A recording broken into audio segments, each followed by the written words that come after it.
I've been thinking a little bit lately, like just kind of abstractly, and I was thinking about how we always humans always they always default to their elders, to the tribal elders, and because I think the lifespan of a human is pretty small in the grand scheme of things, and it's somewhat small, and I mean that as in there's nobody alive today that was alive during the Civil War. So there's like a cutoff date with the past.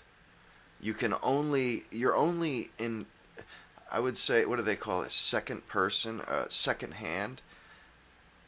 You can only get second hand information one lifetime back. But, as long as one lifetime, because it's third. If it's first hand when you witness it, it's second hand when you are told something by somebody who witnessed it, and it's third hand when you've been told something by somebody who was told by somebody who witnessed something, which is really basically third hand is probably like useless. But second hand says like the as far back as we can get second hand knowledge is or second hand yeah second hand knowledge is 100 years pretty much. That, and I guess technology has extended that a little somewhat further with video and sound recordings, because there are sound recordings of people from the 1800s, and they sound different. Rather, the American accents even sounded different. But we always fall back on those tribal elders because, yeah, and really, when you think about it, when people are in the prime of their life, they really don't know shit. I mean, I'm in my mid 30s, and I feel like I'm just starting to get enough data points for the human existence to take shape in my mind. And what I mean by human existence, I mean human behavior, human patterns in behavior. And there is an absolute pattern in a behavior to us.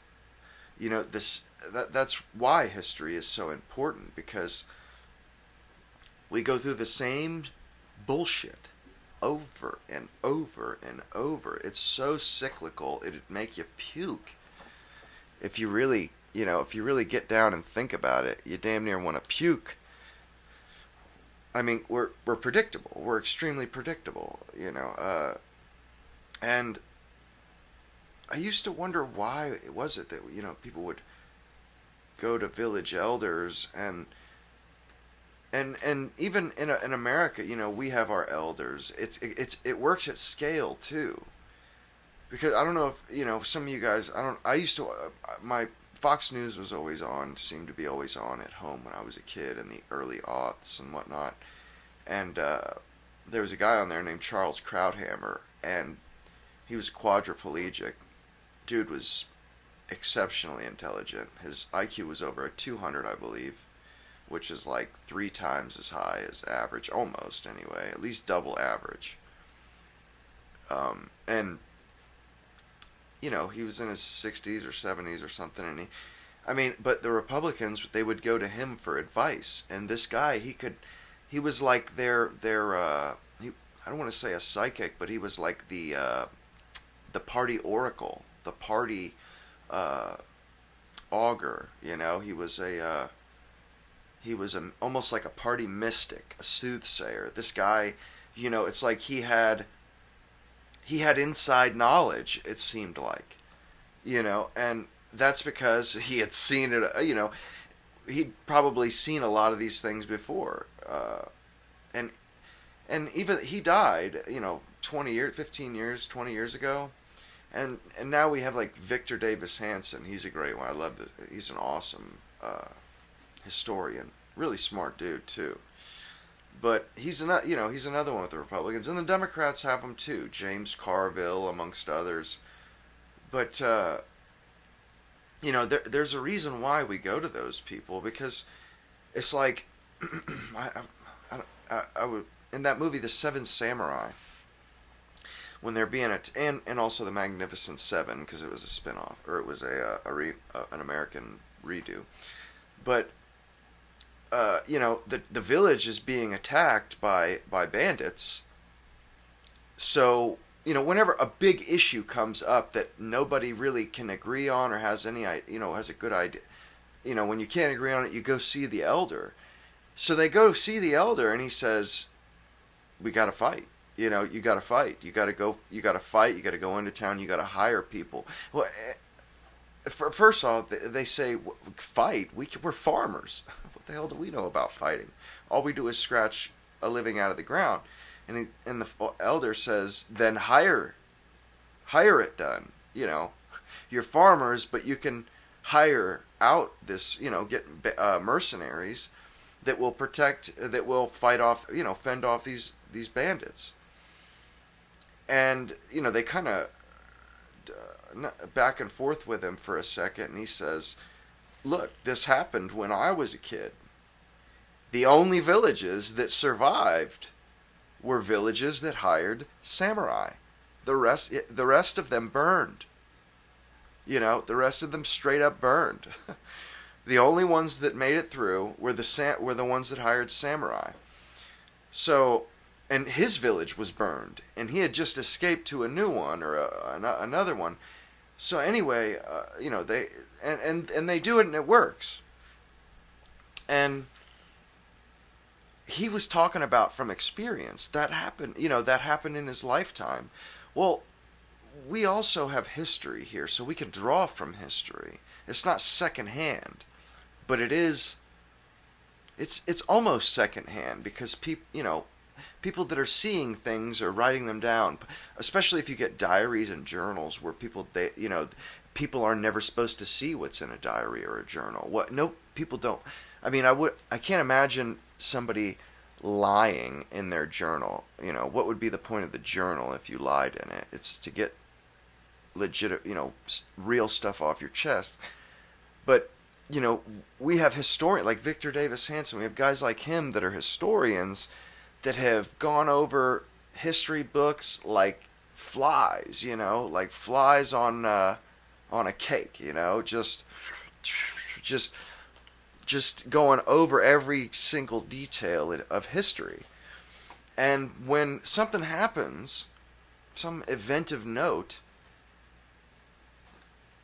they immediately, something comes to mind, something like, and I know this feeling because I'm a movie buff. I've seen just about every movie there is. And anytime something happens politically, or there's some tragic event or some great event, I think, geez, there was something like there was an event like this in a script or in a movie that I watched years ago, and it was like it almost suits this occasion perfectly. And I remember when I had that aha moment, because I used to think, how the hell do these guys know, and why do they always bring up history? And now that I've had those feelings, I think, oh, I see. These guys know history so well. When something happens, their mind automatically, it goes through the Rolodex and goes, "Oh, we got one just like that here," and boom, it pops in their head. Oh, this has happened before. Or we can pull knowledge from this and make a more informed decision than without.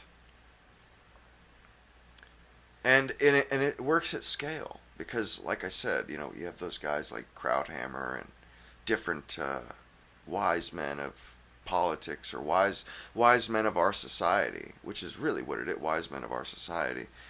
And we still do that, even with millions of people. We still turn to the people that our thought leaders, the people that have earned credibility with us. And I don't know. It's just funny. I had to get this off my chest. It's like I'm starting to see the the Matrix. Yeah, I'm starting to see the code in the Matrix or something. I don't know, but all of a sudden stuff is that I've never thought of, stuff that people have never said to me or have said, or questions that I've thought of or had that they're finally starting to get answered after so many years of living. Like I'm starting to like I've been through political change finally. In the last 10 years we've been through political change. And I had never experienced that in my adult life, which hasn't been that long, but I finally am like, I have seen the winds of change. Finally, I've seen that. I know what that looks like.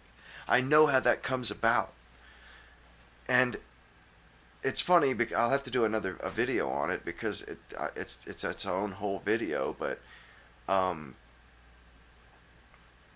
it's just kind of odd how the patterns start standing out. Once you have enough data points, patterns start to emerge, whether you like it or not.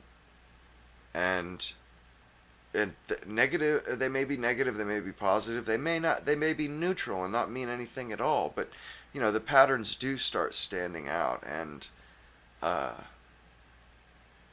I mean, and I'm aware of it now. I'm starting to see it, and I just, this is me speaking up, I suppose.